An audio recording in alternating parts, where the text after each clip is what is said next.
Well, how can Turkey and the US trade 5 times more than they currently do? Officials and businesses from both countries are trying to figure it out at a roundtable in Istanbul after US President Donald Trump and his Turkish counterpart Recep Tayyip Erdogan said they want to increase the exchange of goods and services from $20 billion in 2018 to $100 billion within a few years. TRT World senior business producer Mobin Nasir caught up with Anderson Economic Group President Patrick Anderson at the event and began by asking how such an ambitious trade target can be achieved. The $100 billion figure is a very ambitious total.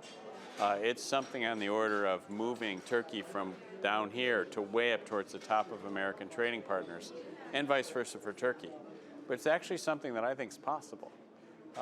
The fundamentals of the Turkish economy, the Turkish people, the Turkish geography, and the United States are such that we should be doing more trade right now. And I say doing more trade, I don't mean just in an abstract sense. I mean there are things that the Turkish people can produce that Americans want to buy, and vice versa. And it's to both of our benefits if we do that, and in fact do a lot more than we do right now. So let's talk specifically about those sectors. What are the key sort of growth areas that either have not been tapped or have more potential? Auto industry is actually one where there is a lot of parts that go back and forth, and there is a lot of trade, and there can be more.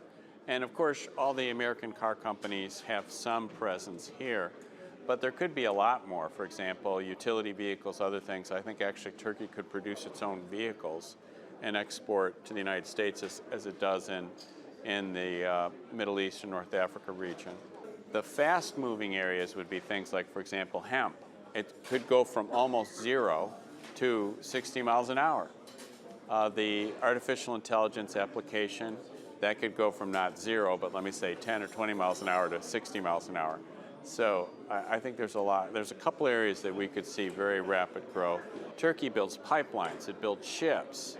It has the world's largest airline that runs all over the world, and it needs energy. The United States is producing more energy than we can use. We're actually burning natural gas. We are literally burning it because we can't export it or sell it. There's obviously a relationship there that we can grow, and that means that not only do we get energy from North America to Asia and Europe, but we also get ships, pipelines from Turkey over and back. It's a mutually beneficial opportunity for a tremendous increase in trade. And I think it's something that's going to happen because energy is a fundamental to our economy and has been basically since the beginning of time.